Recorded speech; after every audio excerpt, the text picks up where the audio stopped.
Hello everyone, welcome to the session. आज हम discuss करने जा रहे हैं ग्रेड 12 सीबीएसई की इंग्लिश बुक फ्लामिंगो के 5th चैप्टर इंडिगो का सेकंड पार्ट।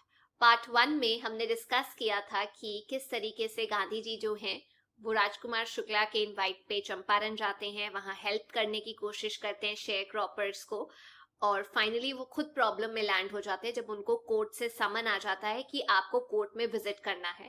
पर होता ये है कि सारे पीजेंट्स काफी हद तक उस कोर्ट रूम को आसपास से सराउंड कर लेते हैं, कोर्ट बिल्डिंग को सराउंड कर लेते हैं, उसके सामने खड़े हो जाते हैं। तो अब देखते हैं कि आगे क्या होता है। तो जो क्राउड था, जो पीजेंट्स थे, वो कोर्ट बिल्डिंग के सामने इकट्ठे हो जाते हैं और बहुत डिफिकल्ट हो जाता है ऑफिसर्स के लिए कंट्रोल करना उस मॉब को। मॉब मतलब क्राउड को संभालना। तो वो गांधी जी की हेल्प लेते हैं क्राउड को रेगुलेट करने के लिए, क्योंकि गांधी जी के फॉलोअर्स थे वो लोग। तो गांधी जी बड़े पोलाइटली ऑफिशियल्स को बोलते हैं कि अगर आप अपनी पावर को मिसयूज करोगे तो चांसेस हैं कि आपको एक रिवोल्ट फेस करना पड़े इंडियंस के द्वारा। तो जो सिचुएशन थी वो बड़ी टफ होती जा रही थी। तो लॉयर ने रिक्वेस्ट किया कोर्ट को कि प्लीज जो सिचुएशन है वो कंट्रोल से बाहर जा रही है, इस मैटर को पोस्टपोन कर दो, जो ट्रायल है उसे किसी और दिन रख दो।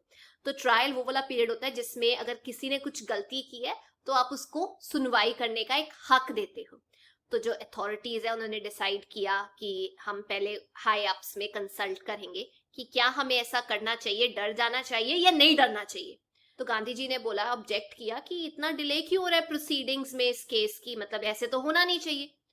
तो उन्होंने एक स्टेटमेंट पढ़ी in front of the court जिसमें उन्होंने एक्सेप्ट किया कि मेरी गलती है। बड़े हम्बल मैनर में उन्होंने एक्सेप्ट किया कि हाँ मेरी गलती है।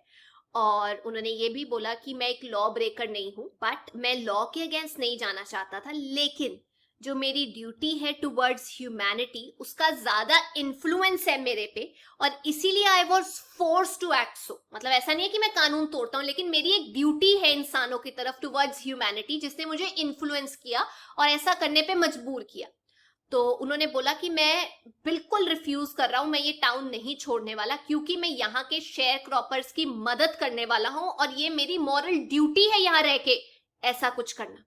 तो जो मजिस्ट्रेट हैं वो उनको बोलते हैं कि ठीक है, इनके बेल की अरेंजमेंट करो और मैं जो जजमेंट है उसको 2 घंटे की ब्रेक के बाद सुनाऊंगा। तो गांधी जी ने रिफ्यूज कर दिया, कहते हैं कि मुझे बेल की बिल्कुल भी जरूरत नहीं है, मैं बिल्कुल बेल नहीं लूंगा। और बाद में उनको रिलीज कर दिया गया बेल के बिना ही, क्योंकि उनको बाहर दिखाई दे रहा था कि क्या हो रहा है। तो जब कोर्ट की प्रोसीडिंग्स दोबारा स्टार्ट हुई, तो जैसे मैंने आपको बताया कि जो जज थे उन्होंने रिफ्यूज कर दिया कि हम कोई जजमेंट नहीं देंगे, और काफी दिनों तक कोई जजमेंट आई भी नहीं, जिसकी वजह से गांधी जी जो थे वो फ्री थे। मतलब उन्होंने अलाउ कर दिया कि ठीक है मत छोड़ो, वट एवर। अब कुछ वेल नोन लॉयर्स जैसे राजेंद्र प्रसाद, ब्रिज किशोर बाबू या मौलाना मजरूल हक, ये बिहार से आए थे उनको हेल्प करने के लिए, गांधी जी को हेल्प करने के लिए, उनको एडवाइस करने के लिए। तो गांधी जी ने उनको पूछा कि आप आ तो गए हो, पर मान लो कि मुझे जेल हो जाता, जेल सेंटेंस हो जाता, तो आप क्या करते, आपका कोर्स ऑफ एक्शन क्या होता। तो एक सीनियर लॉयर ने रिप्लाई किया कि वो वहां पर उनको हेल्प करने के लिए आए थे, लेकिन अगर आपको जेल हो जाता तो मतलब हम क्या ही कर सकते थे, मतलब हम यहाँ से वापस चले जाते चुपचाप। तो जब गांधी जी को उनके डिसीजन के बारे में पता चला तो उन्होंने बोला कि तुम प्लीज अपना जो दिमाग का जो एंगल है उसको बदलो, और जो शेयर क्रॉपर्स के साथ हो रहा है, जो अनफेयरनेस हो रही है, उसके लिए उनकी हेल्प करो, उनकी मदद करो, उनको ऐसे मत छोड़ो। तो जो राजेंद्र प्रसाद थे और बाकी के जो लॉयर्स थे उन्होंने ये कंक्लूड किया कि एक बाहर से आया हुआ इंसान जैसे गांधी जी, अगर वो इन लोगों से जिनका कोई लेना देना नहीं है, वो इनके लिए जेल में जाने के लिए तैयार है, हालांकि वो इस एरिया से नहीं है, बिल्कुल स्ट्रेंजर है, तो हम क्यों ना इनके लिए मदद करें, इनके लिए खड़े हों, इनको सर्व करें, इनके लीगल बैटल्स लड़े। तो उन्होंने डिसाइड किया कि अगर गांधी जी जेल चले जाते हैं तो वो उनको फॉलो करेंगे। तो जो गांधी जी थे उन्होंने जब ये सुना, उन्होंने श्योर किया कि उनकी जो स्ट्रगल है चंपारण पीजेंट्स को लेके, समझो तुम लोगों ने आधी वो जीत ली, क्योंकि अब तुम सब लोग इकट्ठे हो गए थे। तो जो डिवाइडेड ग्रुप थे दो के, वो एक साथ हो गए थे और वो इकट्ठे लड़ रहे थे। तो अब बैटल को लड़ने के लिए उन्होंने खुद डिसाइड किया कि वो 2 के ग्रुप्स बनाएंगे, मतलब 2 पेयर्स बनाएंगे, और एक सीक्वेंस सेट करेंगे जिसमें वॉलंटरीली अगर कोर्ट हमें कुछ जजमेंट सुनाते हैं तो वो सरेंडर करते जाएंगे कि ठीक है डाल दो जेल में, डाल दो जेल में। तो अब हुआ ये कि कुछ दिन के बाद जो मजिस्ट्रेट थे उन्होंने कुछ तो करना था, तो उन्होंने क्या किया, गांधी जी को एक चिट्ठी लिख दी जिसमें उन्होंने लिखा था कि as per the orders of the deputy governor जो आपके अगेंस्ट केस था वो हम लोगों ने वापस ले लिया है, ये लिखा था उसके अंदर। तो it was for the first time कि मॉडर्न इंडिया में एक पीसफुल प्रोटेस्ट हुआ था, जिसे हम कह सकते हैं सिविल डिसोबीडियंस। सिविल डिसोबीडियंस का मतलब है एक peaceful form of political protest. तो सिविल डिसोबीडियंस की जीत हुई थी, ट्रायम्फ हुआ था for the first time in modern India against the government, वो जीते थे। तो गांधी जी और बाकी सारे लॉयर्स जो थे वो बिल्कुल डिटेल में घुस गए, उन्होंने इन्वेस्टिगेट किया कि किस तरीके से इनजस्टिस हो रहा है वहां पे फार्मर्स के साथ। तो जो स्टेटमेंट्स थी जिसे हम बोलते हैं डेपोजिशंस, एक फॉर्मल रिटन स्टेटमेंट होती है। तो जो स्टेटमेंट्स थी अबाउट वो 10,000 पीजेंट्स उनके बारे में रिकॉर्ड की गई, बहुत सारे डॉक्यूमेंट्री प्रूफ इकट्ठे किए गए क्योंकि प्रूफ चाहिए होता है बेसिकली।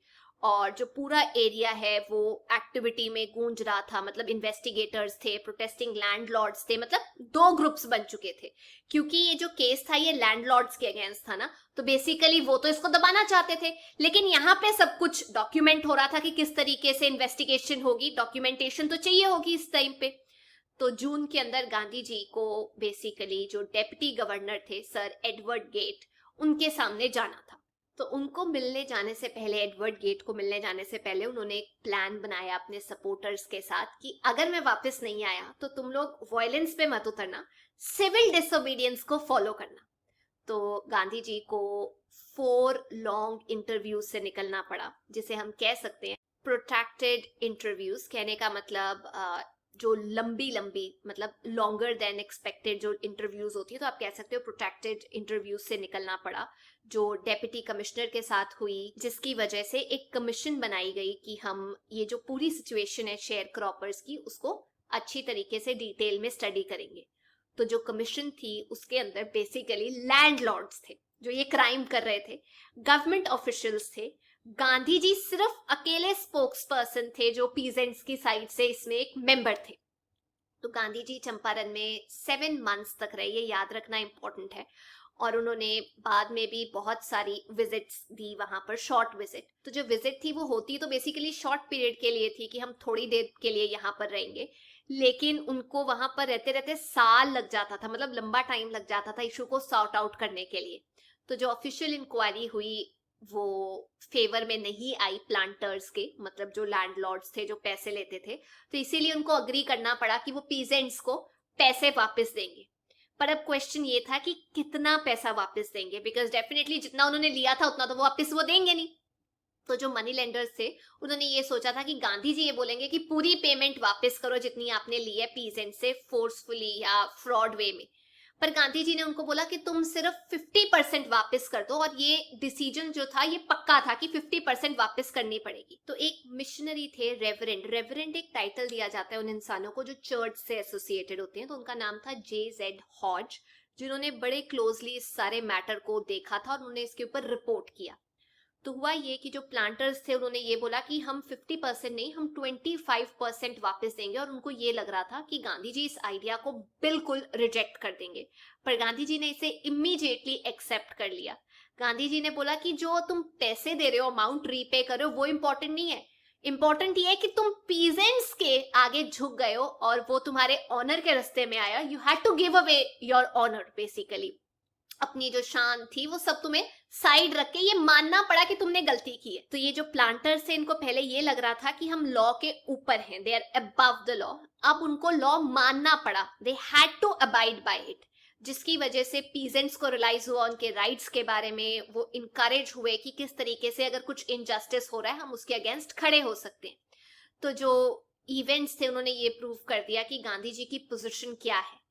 तो ब्रिटिशर्स को तो दिख गया था, तो जो ब्रिटिश प्लांटर्स थे उनको अपनी प्रॉपर्टी से जाना पड़ा, कुछ अगले सालों में वो छोड़ना पड़ा एरिया। तो ये जो प्रॉपर्टीज थी ये वापस उन पीजेंट्स को, लैंड टू द टिलर को वापस मिल गई थी, और जो इंडिगो शेयर क्रॉपिंग था वो खत्म हो गया था, ये सिस्टम खत्म हो गया था। तो गांधी जी हालांकि इतने सेटिस्फाइड नहीं थे कि अगर उनको कोई पॉलिटिकल एम पूरा हो जाए या इकोनॉमिक सोल्यूशन मिल जाए, ऐसे अचीवमेंट करके वो खुश नहीं होते थे। बेसिक उनका एम ये था कि जो कल्चरल या सोशल बैकवर्डनेस है चंपारण की, जिसकी वजह से लोगों को ये फेस करना पड़ रहा है, मुझे वो हटाना है। जो पॉलिटिकल और इकोनॉमिक क्राइसिस है वो अपने आप हट जाएंगे अगर कल्चरल और सोशल बैकवर्डनेस हटा दी जाती है। तो वो चाहते थे कि जो बैकवर्डनेस है विलेजेस के चंपारण की, वो हटाई जाए। तो उन्होंने रिक्वेस्ट किया टीचर्स थे जैसे महादेव देसाई, नरहरी पारेख जी, और उनकी जो वाइफ थी उनको बोला कि तुम प्लीज विलेजर्स को पढ़ाओ। और उन्होंने बिल्कुल वैसे फॉलो किया जैसे गांधी जी ने उनको बोला था। बहुत सारे वॉलंटियर्स आए बॉम्बे से, पूना से उनको ज्वाइन करने के लिए। इवन गांधी जी की जो वाइफ थी और उनके जो यंगेस्ट सबसे छोटे बेटे थे देवदास, वो वहां पर आए, आश्रम से आए थे उनको हेल्प करने के लिए। तो प्राइमरी स्कूल्स जो हैं वो वहां पर खोले गए 6 विलेजेस के अंदर, जहां पर कस्तूरी बाई जो गांधी जी की वाइफ है वो वहां पर आई आश्रम से उनको पढ़ाने के लिए, खास तौर पे लेडीज को बताने के लिए क्लीनिनेस, कम्युनिटी सैनिटेशन के बारे में कि कितना जरूरी है अपने आप को हाइजीनिक रखना। तो जो हेल्थ कंडीशन है वहां के एरिया की वो बहुत खराब थी, मतलब चंपारण के लोगों की। तो गांधी जी ने एक डॉक्टर को अपॉइंट किया, उनको बोला कि प्लीज अपनी सर्विसेज ऑफर करो फ्री ऑफ कॉस्ट, कम से कम 6 महीने के लिए। तो वहां पर 3 मेडिसिन जो थी वो सबसे ज्यादा कॉमन चल रही थी, एक कैस्टर ऑयल, सेकंड क्विनीन और तीसरा सल्फर ऑयलमेंट। ये 3 मेडिसिन अवेलेबल थी। तो एक पेशेंट जिसके कोटेड टंग थी उसको कैस्टर ऑयल दिया जाता था।